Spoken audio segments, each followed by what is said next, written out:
class, good afternoon, and we will see diligence. So today we will study about the diligence factor. Okay. Characteristic of computer. We have seen speed, accuracy, and now diligence. So about diligence or diligence. What is diligence? It's about whenever we get any work to do. Suppose our teacher give us a chapter to read or to write, and if it's a lengthy chapter and we are going to write, in the starting our writing will be very good, and by the mid of chapter and end of chapter we will start writing it fast in fast pace, and that's why our writing will get distorted.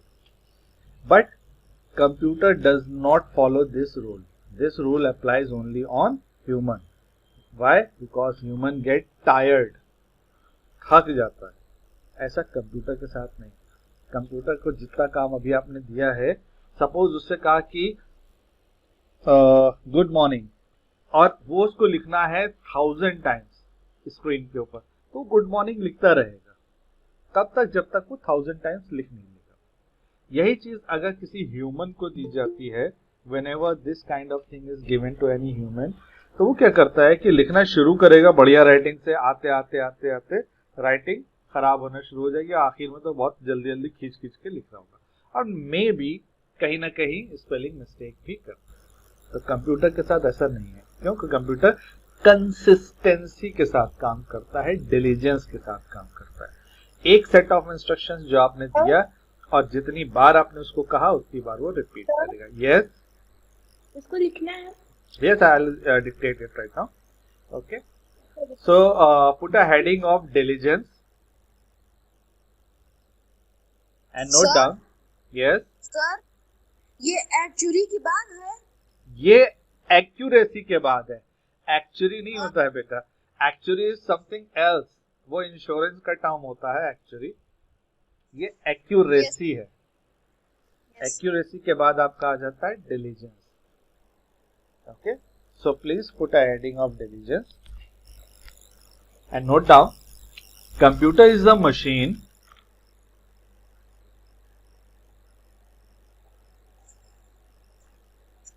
comma, neither it suffers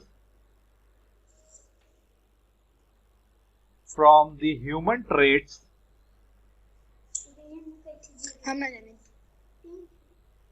Mike's off please. Neither it suffer from the human traits or tiredness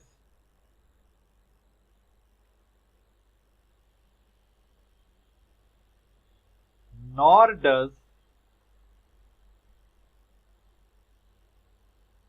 it loses concentration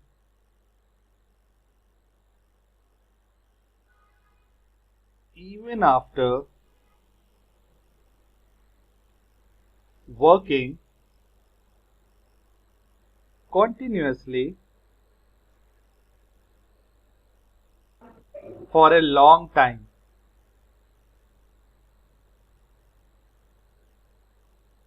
For a long time. Okay. So इसमें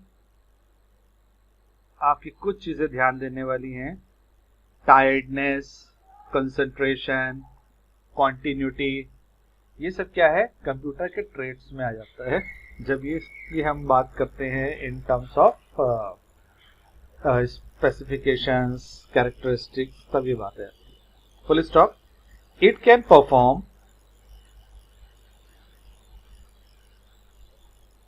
perform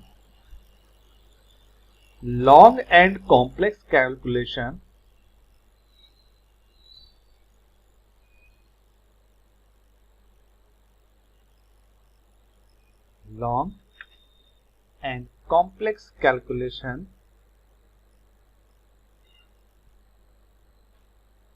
with same speed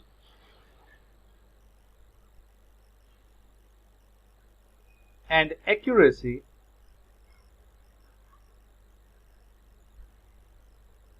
from start till end.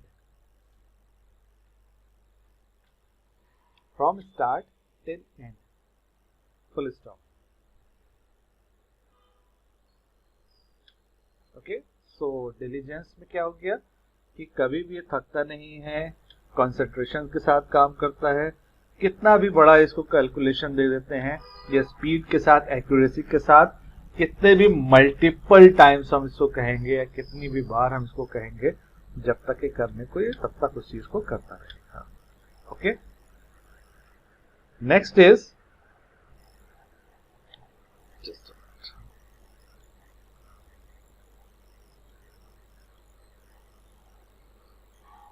versatility. Next is versatility.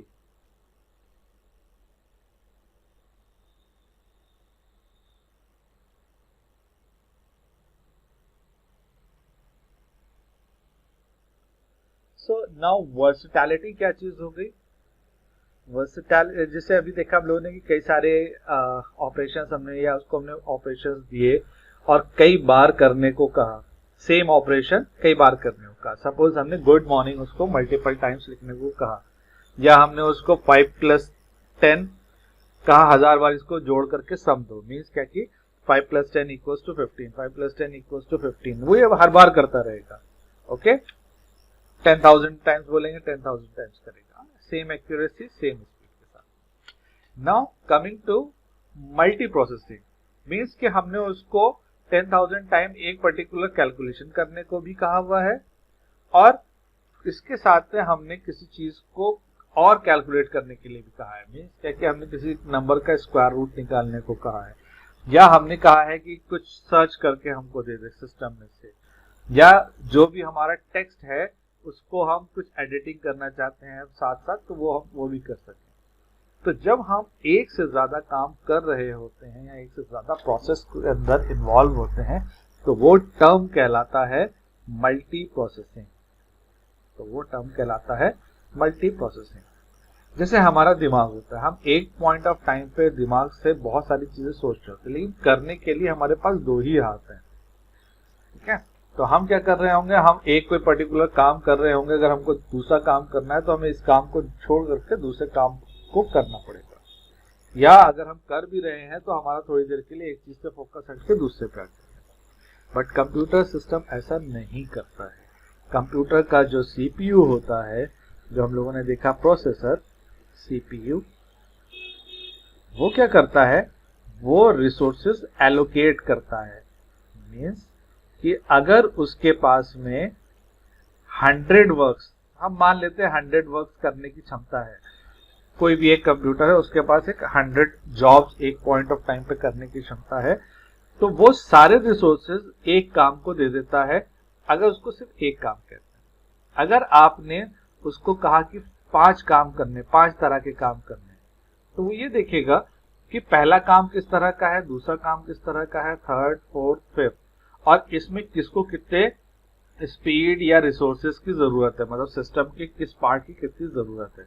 हो सकता है इस third part पे हम कोई photo से related काम कर रहे हो, इमेज से रिलेटेड, तो यहाँ पे तो हमको भी ज्यादा जो है रिसोर्सेज चाहिए, ज्यादा रैम चाहिए है, स्पीड का भी चाहिए. बाकी हो सकता है हम यहाँ पे सिर्फ और सिर्फ डेटा की बात कर रहे हो, टेक्स्ट की बात कर रहे हो, यहाँ पे हो सकता है हम कोई कैलकुलेशंस कर रहे हो, प्लस माइनस. ठीक है, तो वो क्या करेगा, रिसोर्स को अपने हिसाब से एलोकेट करेगा, जो भी हमने 5 तरह के काम कहे हैं. अगर इसमें से कोई एक काम हो जाता है या हम उसको रोक देते हैं, खत्म हो जाता है, तो अब इसके पास 5 की जगह कितने हो गए, 4 काम हो गए. तो ऑटोमेटिकली सिस्टम रिलोकेट करता है सारे के सारे रिसोर्सेज को, लेकिन काम सारा का सारा एक साथ करेगा.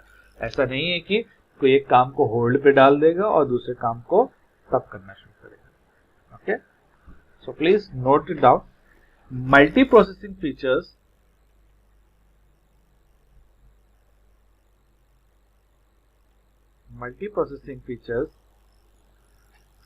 of computer makes it quite versatile in nature. Quite versatile in nature. Full stop. It can perform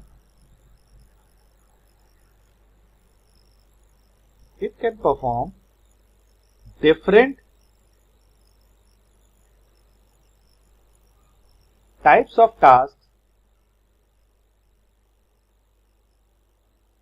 with same ease. उतनी ही आसानी से हर तरह के कामों को कर सकता है. Full stop. A computer is capable of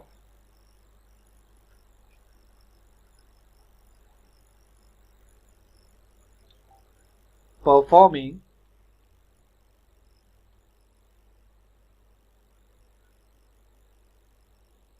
almost any task provided that the task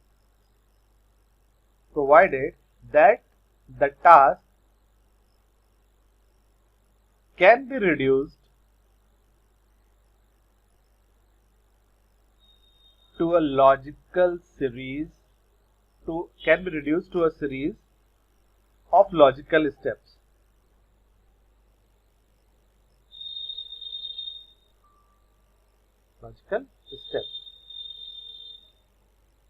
Okay, so what does it means कि जो भी हम काम कहते हैं कंप्यूटर कर तो लेगा, बट इस तरह के काम होने चाहिए मल्टी प्रोसेसिंग के केस में कि आपका जो है ये वर्क जब करेगा मल्टी प्रोसेसिंग में, तो वो जो भी हमने उसको टास्क दिए हैं उसको सीरीज में, लॉजिकल स्टेप्स के सीरीज में डिवाइड कर ले, रिड्यूस कर ले. मीन्स कि हमने कुछ काम कहा, उसको एक्सप्लेन किया बहुत सारी चीजें, बट उसके लिए क्या है कि वो सब लॉजिकल स्टेप्स हैं. तो वो जो चीजों को लॉजिकल स्टेप्स अपने लगाता चला जाएगा तब उनको एक साथ परफॉर्म करेगा. हो सकता है आपने उसको जितनी भी चीजें कही हैं कोई एक पर्टिकुलर टास्क उनमें से ऐसा हो जो पहले परफॉर्म होना हो, तब उसके बाद वाले स्टेप्स की कहीं बारी आ रही है. Okay, versatility. Next is reliability.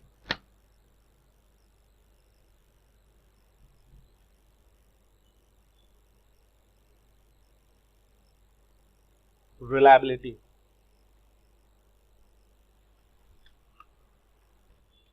So next term is reliability, reliable.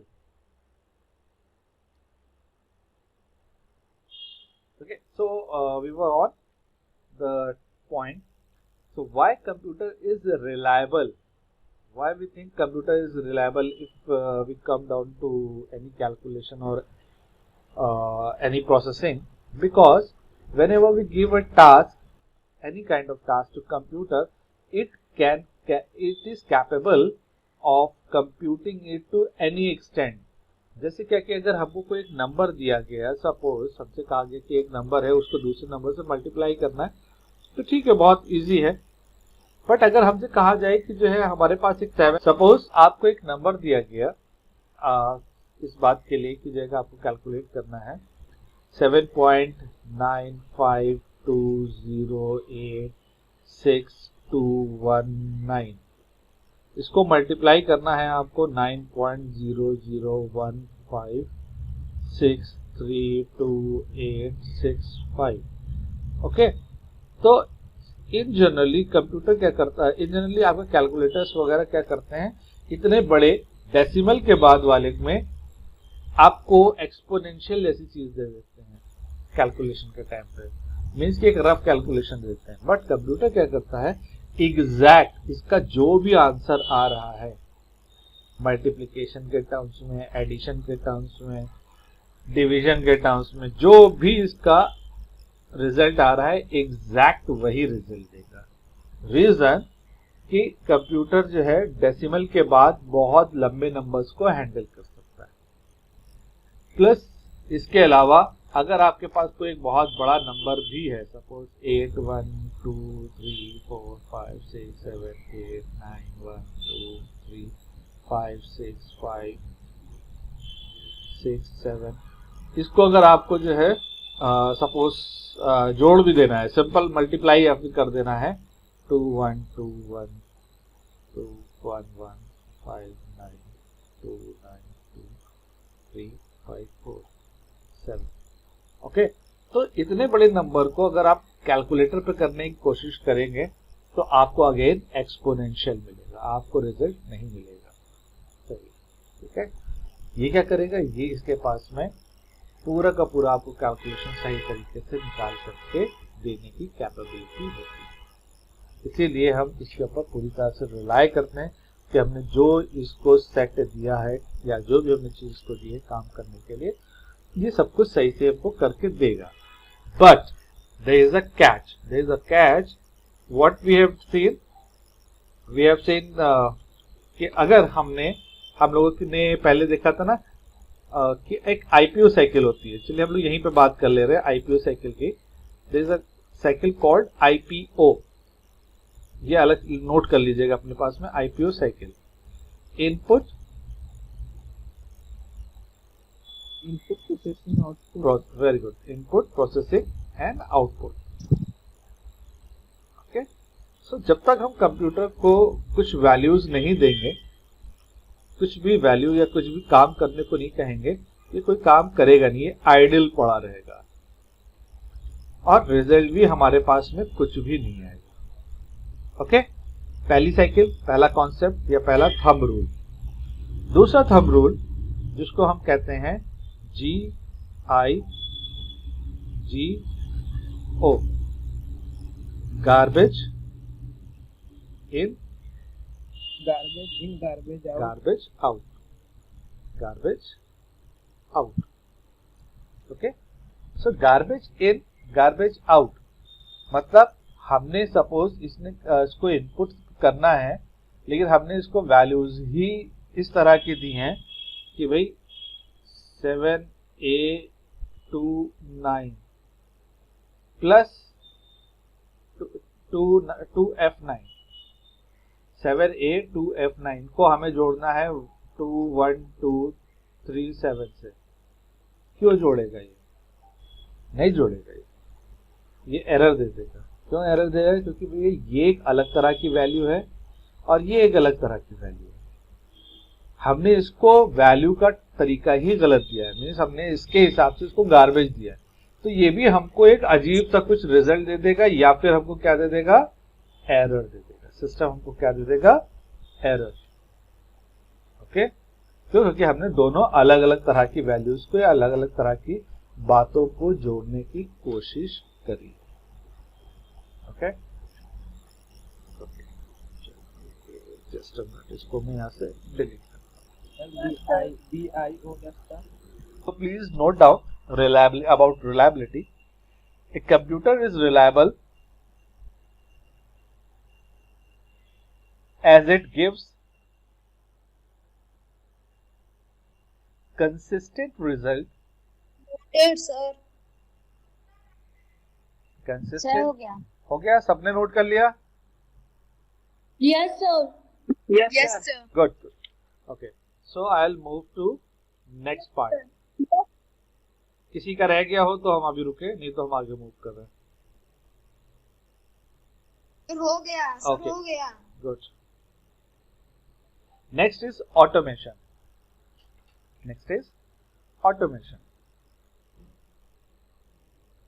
Automation आज की डेट में बहुत इंपॉर्टेंट चीज है। इनफैक्ट ये बहुत टाइम से चला आ रहा है, इसको हम अलग अलग तरह से देखते रहे हैं ऑटोमेशन को। ऑटोमेशन का इंडस्ट्रियल यूज, हर चीज का अपना एक रेवोल्यूशन रहा है। जैसे क्या कि एक इंडस्ट्रियल रेवोल्यूशन आया जिसमें जब फैक्ट्रियां खूब सारी बनी, फैक्ट्रियों में काम होना शुरू हुआ।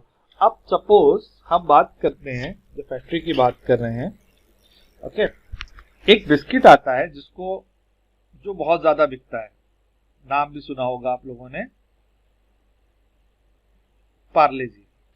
ओके, अभी पार्ले जी सपोज बिस्किट है, बहुत महंगा बिस्किट नहीं है, जो कहा जाए कि ओरियो जैसा बिस्किट है तो डबल द कॉस्ट है, दुगने रेट का है, या फिर उससे भी ज्यादा कोई और तरीके का बिस्किट बना हुआ है जो कि और ज्यादा महंगा है।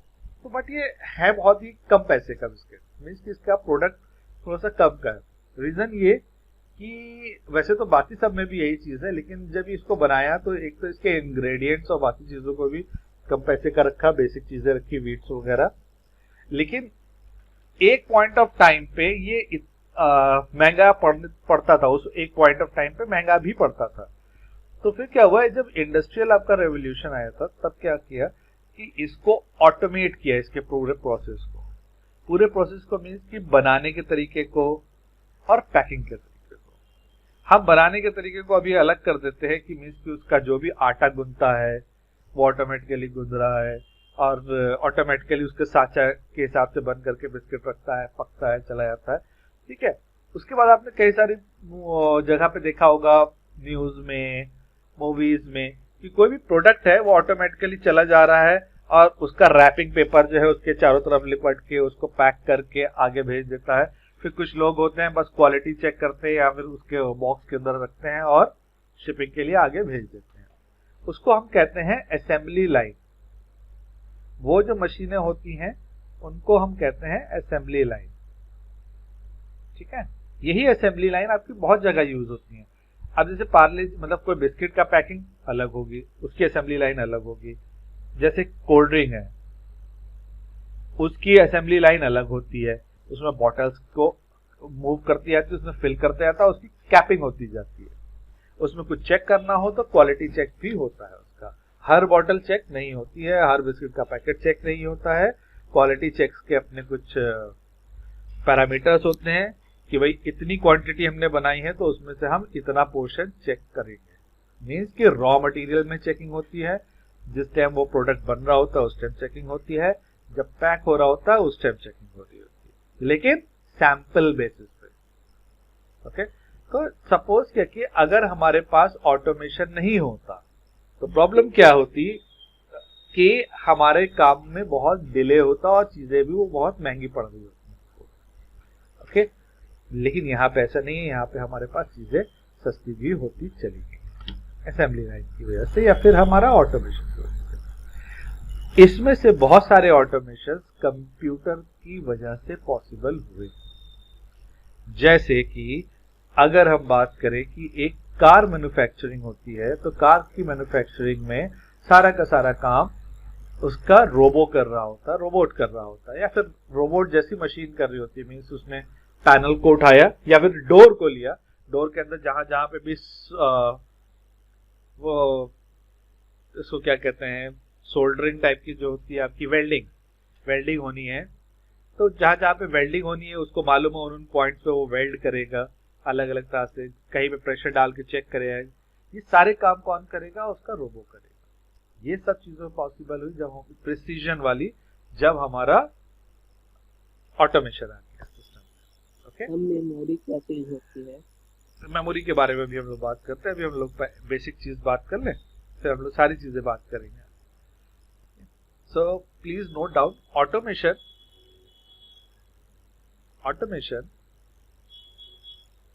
is the key feature which makes a computer device more powerful.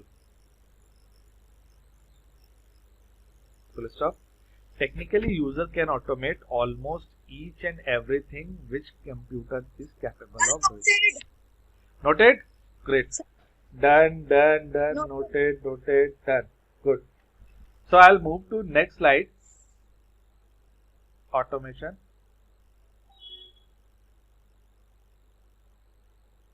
Memory. So after this is basically last characteristic feature which we are going to see. Memory basically क्या हो गई, जो हम कंप्यूटर पे काम करते हैं, जितनी भी चीजें हम लोग करते हैं वो कैसे स्टोर होती हैं कंप्यूटर पे? वैल्यूज के टर्म्स में स्टोर होती हैं। अगर हमने सपोज कहा कि हमको एक इमेज भी रखना है, एक फोटोग्राफ भी रखना है सिस्टम पे, तो फोटोग्राफ भी एक्चुअली क्या होगा, किसी वैल्यू के फॉर्म में होगा। सपोज हमने कहा एक इमेज है हमारे पास में, या टेक्स्ट है, ये सब कैसे स्टोर होगा? ये सब हमारा बाइनरी डेटा के फॉर्म में स्टोर होगा। बाइनरी डेटा क्या होता है? 0 या 1, इधर 0 और 1। क्यों होता है 0 और 1 हम लोग आगे बात करेंगे। जिन लोगों ने पहले क्लासेस अटेंड करी है उन लोगों में से काफी सारे लोगों ने देखा भी है, कन्वर्जन्स भी देखे हैं, कन्वर्जन्स करे भी हैं उसके कि किस किस तरह से होते हैं। इनफैक्ट बाइनरी सिर्फ नहीं होता है, बाइनरी के अलावा भी ऑक्टा, हेक्सा, ये सारे आपका डेसिमल होता है, ये नंबर सिस्टम। ओके, तो ये सब चीजें जो है जब हमारे कंप्यूटर पे स्टोर होती हैं तो कुछ स्पेस लेती हैं। हर चीज जब कंप्यूटर पे स्टोर होगी तो वो कुछ ना कुछ स्पेस कंज्यूम करेगा। वो स्पेस या वो चीजें जब हम स्टोर करते हैं तो हमें जो डिवाइसेस चाहिए होती हैं, वो सपोज हमें सीडी, किसी का माइक ऑन है, please switch off your mic, please switch off your mic. जैसे सीडी या डीवीडी पे पहले स्टोर करते थे हम लोग, ठीक है। इससे पहले भी एक और चीज होती थी जिसको हम कहते हैं फ्लॉपी डिस्क। फ्लॉपी डिस्क अब इन जनरली ट्रेंड में ही नहीं है, स्लेव ने यहाँ डाली भी नहीं है, फ्लॉपी डिस्क भी होती थी। उसके अलावा सबसे ज्यादा चलने वाली चीज जो होती है वो होती है हार्ड डिस्क। ये वाली डिवाइस, इस डिवाइस का सबसे ज्यादा इस्तेमाल होता है। ये कंप्यूटर में इनबिल्ट आती है, मीन्स क्या कि होती है, रिमूव कर सकते हैं, स्क्रू के ऊपर होती है, इसमें स्क्रू से फिट कर दी जाती है और इसको वायर से कनेक्ट किया जाता है। बट इसको भी आप निकाल तो सकते ही हैं, लेकिन ये रिमूवेबल स्टोरेज में नहीं आता है। इसको आप इजीली कंप्यूटर में लगाते हैं और निकाल लेते हैं अगर सीडी ड्राइव में। सबसे इजी तो आपको पेन ड्राइव मिलेगी, जो ये है, जिसको आप कहते हैं USB storage. USB storage, okay, मतलब पेन ड्राइव। ये आपकी, ये आपकी इन जनरली ऐसी डिवाइसेस या इस तरह की मेमोरी यूनिट्स हैं जिसमें आप वैल्यूज को स्टोर करेंगे और वो स्टोर्ड रहेंगे, वो डिलीट नहीं होंगी तब तक जब तक आप उसको डिलीट नहीं करेंगे। दूसरी तरह की स्टोरेज होती है या मेमोरी होती है जिसको हम कहते हैं टेम्परेरी मेमोरी, जो कि हमारी होती है रैम। ये रैम तब तक काम करती है जब तक हमारा सिस्टम स्विच ऑन है। अगर हम कंप्यूटर को स्विच ऑफ कर देते हैं तो यहाँ से सारी इंफॉर्मेशन रिमूव हो जाती है, और फिर हम जब दोबारा ऑन करते हैं तो जो इंफॉर्मेशन हमारे कंप्यूटर में वो फिर से इसमें हम जैसे जैसे काम करते हैं तो इसमें आके स्टोर होती है। ओके, ये रोम क्या होता है? रैम, ये रैम है, रैंडम एक्सेस मेमोरी। रोम होता है आपका जो रीड ओनली मेमोरी होती है, मतलब एक ऐसी मेमोरी जिसको हम सिर्फ पढ़ सकते हैं। ओके, अभी उसको बताते हैं, अभी आपके जब बायोस बताएंगे तो हम वो चीज भी बताते हैं। तो रैम होगी, रैम इन जनरली चिप्स के फॉर्म में होती है ऐसे देखने में, और इसको इंसर्ट कर दिया जाता है उसमें। ये थोड़ी सी बड़े साइज में है, लैपटॉप्स की थोड़ी छोटी होती है। इनफैक्ट अब तो डेस्कटॉप के अंदर भी जो लगती है वो छोटी साइज की आती है, और अगर बड़ी है वो तो इसका मतलब वो एलईडी लाइट्स के साथ में होती है। क्योंकि कई सारे लोग डेस्कटॉप्स वगैरह या कंप्यूटर्स चाहते हैं जिसमें खूब सारी लाइट्स वगैरह अंदर जल रही हैं, तो वो एलईडी लाइट्स के साथ में आती है। बट उनका बहुत ज्यादा यूज नहीं है अनटिल अनलेस आपके पास में इस तरह का बॉक्स ना हो ट्रांसपेरेंट, वरना अंदर लाइट जल रही है कोई फर्क नहीं पड़ेगा उसमें। Okay, so class please note down, a computer has built-in memory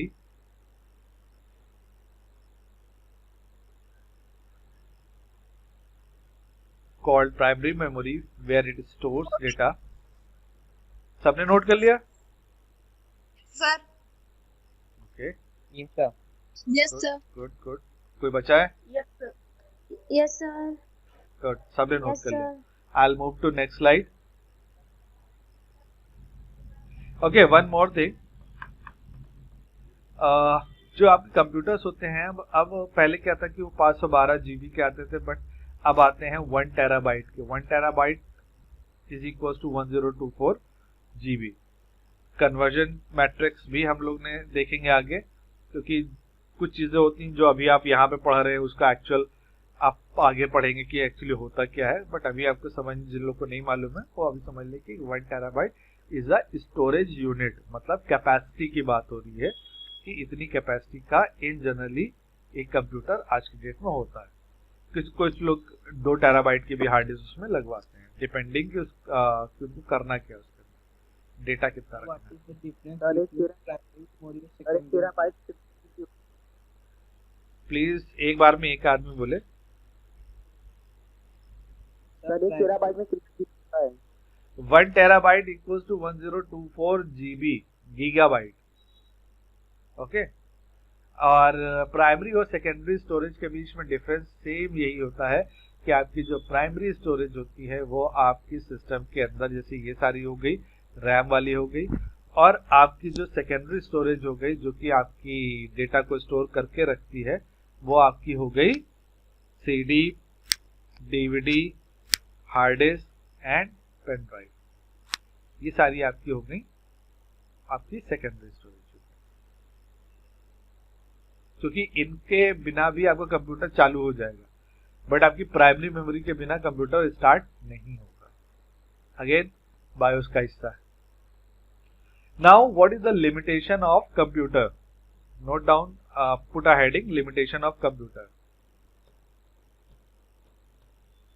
बहुत बेसिक सी चीज है, it's very easy, there is no science in it. Computer सिर्फ उतना ही काम कर सकता है जितना हम उसको बताएंगे। कंप्यूटर अपने आप से कोई काम नहीं कर सकता। कंप्यूटर खुद अपने आप में इंटेलिजेंट नहीं होता है। प्लीज नोट डाउन, कंप्यूटर अपने आप में इंटेलिजेंट नहीं होता है, खुद से कुछ नहीं करेगा। ठीक है, खुद से कोई काम नहीं करने जा रहा है। उसको क्या चाहिए? सेट ऑफ इंस्ट्रक्शंस चाहिए, जहां उसको कोई काम बताएंगे तब वो काम करेगा।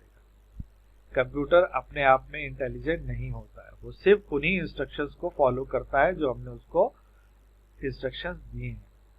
कंप्यूटर डिसीजन अपने आप से नहीं ले सकता है। अगर हमने उसको बताया है कि हाँ ये चीज अगर ऐसी है तो ऐसा करना है, तो ही वो कर सकता है। अगर हमने वो चीज बताना भूल गए हैं तो सिस्टम वो पर्टिकुलर टास्क को परफॉर्म नहीं कर पाएगा। Secondly, last and the most important thing, unlike humans, computer cannot learn by experience. Can't learn by experience.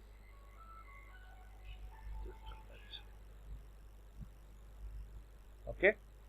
So, छोटे छोटे 4 तरह की चीजों को हम लोगों का बात करते हैं कि अगर आपको कुछ काम करना है या कोई भी चीज है तो आप खुद से कर सकते हैं, आपको इंस्ट्रक्शंस की जरूरत नहीं है। लेकिन कंप्यूटर रखा है सिर्फ रखा ही है, आप उसको ऑन करके इंस्ट्रक्शंस जब तक नहीं देंगे काम नहीं करेंगे। आपके पास अपनी खुद की इंटेलिजेंस है, आप सोच सकते हैं, लेकिन कंप्यूटर अपने आप से सोच भी नहीं सकता। तो कंप्यूटर करता कैसे है सारे काम? उसके पास प्रोग्राम्स लिखे रखे हुए हैं कि इस तरह के काम को करने के लिए ये इस तरह ऐसे ऐसे ऐसे ऐसे ऐसे करना है, इस तरह को काम करने के लिए ऐसे ऐसे ऐसे ऐसे करना है। थर्ड पॉइंट, अपने आप से कोई डिसीजन भी नहीं ले सकता है। अपने आप से कोई डिसीजन भी नहीं ले सकता है। सपोज आपसे कहा कि आपने कहा कि भाई ऐसा करते हैं हम कि आज ये नहीं, हम रेड टी शर्ट पहन के जाते हैं, ठीक है, तो आपने खुद डिसाइड किया। कंप्यूटर के पास ऐसा कोई भी डिसीजन का पावर नहीं होता है कि भाई आज ऐसा नहीं ऐसा कर लो। सेकेंडली, फोर्थ पॉइंट, ह्यूमंस जो है एक्सपीरियंस से सीखते हैं। सपोज आप कहीं गए, आपने कुछ खाया, किसी भी तरह की चीज, कोई भी डिश आपने ऑर्डर करी किसी रेस्टोरेंट में, आपने उसको खाया, आपको एक्सपीरियंस अच्छा नहीं रहा, मतलब आपको टेस्ट अच्छा नहीं लगा, आपने को बेकार की जगह यार ये अच्छा नहीं, तो आप अगली बार उसको ऑर्डर नहीं कर रहे होंगे, एटलीस्ट उस रेस्टोरेंट में तो ऑर्डर नहीं कर रहे होंगे। लेकिन कंप्यूटर को तो सिर्फ इंस्ट्रक्शंस चाहिए। अगर उससे कहा कि चलिए जाओ दोबारा जाकर के वहां वो चीज ट्राई कर लो, नहीं करेगा, वो जाके करेगा, लेकिन ह्यूमन नहीं करेगा। क्यों? क्योंकि ह्यूमन के माइंड में ये चीज पहले से बैठी हुई है कि हमने वहां गए थे और वहां का एक्सपीरियंस अच्छा नहीं था। कंप्यूटर के पास में ऐसा कुछ भी नहीं। ओके, ये आज तक के इतने पॉइंट्स हैं जिनको हम कंप्यूटर की लिमिटेशंस कहते हैं। ओके, नोट कर लिया आप लोगों ने सारा? No sir. Yes, sir. Okay, no issue, आप लोग नोट कर ले, जिसने नोट नहीं किया वो नोट कर ले, मैं वेट कर रहा। ओके, इसके अलावा सर हो गया। इसके अलावा एक बहुत ही एडवांस टर्म होता है, एक बहुत ही एडवांस चीज है जिसको हम कहते हैं आज की डेट में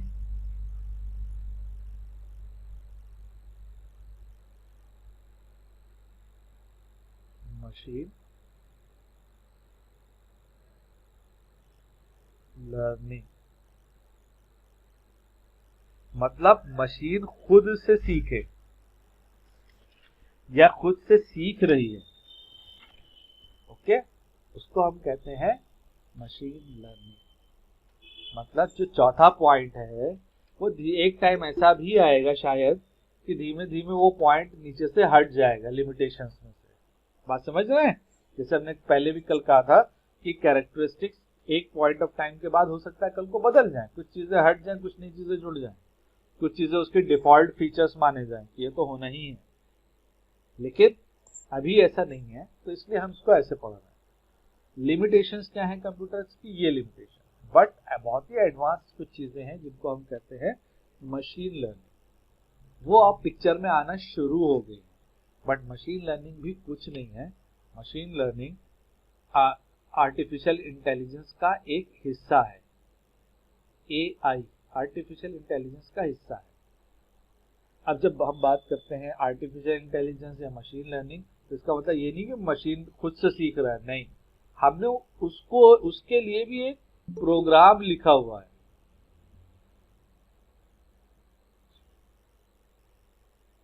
उसके लिए भी एक प्रोग्राम लिखा हुआ है, तब जाकर के वो सीख पाएगा।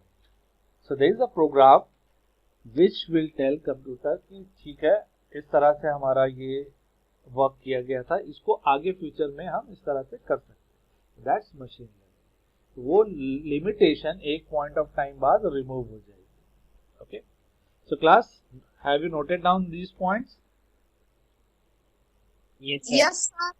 Great, Yes sir। great, Yes sir। Yes। good.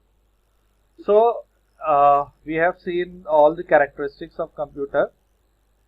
Now we'll move to history of computers, but we'll start this portion tomorrow.